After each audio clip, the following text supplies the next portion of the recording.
They told me the house was empty. No previous tenants, no family history, no reason to worry.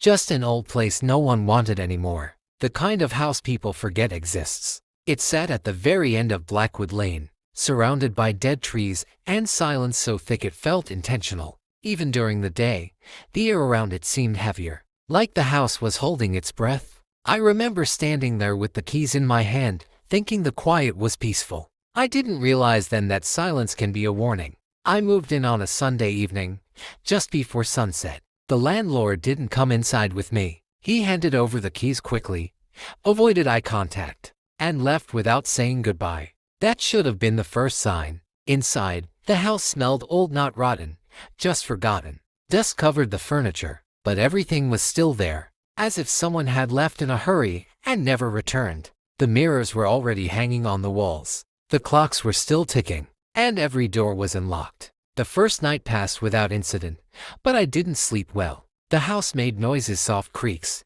distant taps, the kind you expect from old buildings. Still, something felt off. The silence between those sounds was too perfect, too controlled. It felt like the house was listening when I moved, watching when I stopped. On the second night, I heard footsteps upstairs. They were slow, careful, human. I sat up in bed, my heart racing, convincing myself it was the house settling. But the steps continued, pacing back and forth above my ceiling. When I finally gathered the courage to go upstairs, the hallway was empty. Every room was exactly how I'd left it except one door at the end. It was open. I knew I had closed it. I stood there for a long time, staring into the dark room beyond, waiting for something to move. Nothing did, but the air inside that room was warm, recently used. From that night on, the house began changing. Objects shifted places. Doors opened on their own. I started finding fingerprints on the walls smudged,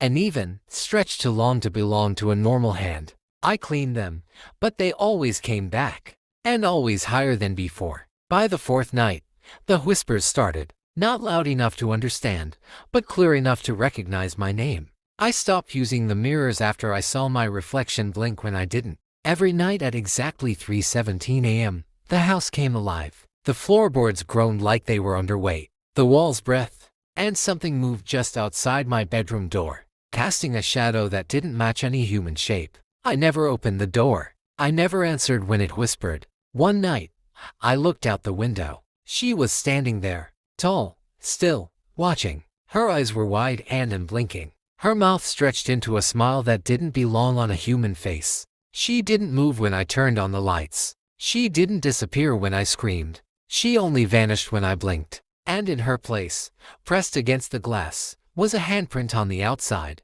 The next morning, I confronted the landlord. He didn't deny anything. He just sighed, like he'd been waiting for this moment. He told me the house was considered empty, because no one officially lived there anymore. People who entered didn't stay long enough to be called residents. Some ran, some disappeared, and some stayed. I tried to leave that same day. My car wouldn't start. My phone had no signal. The doors wouldn't open. That night, the footsteps stopped pacing and started running. The whispers turned into voices, and the shadows began forming faces. I locked myself in my room, covering my ears, praying for morning. But morning never came. The clock stopped at 3:17. That's when I understood the truth. The house was never empty. It was waiting. And now it knows I'm here. If you're watching this and wondering why I never uploaded again, they said it was empty. They lied.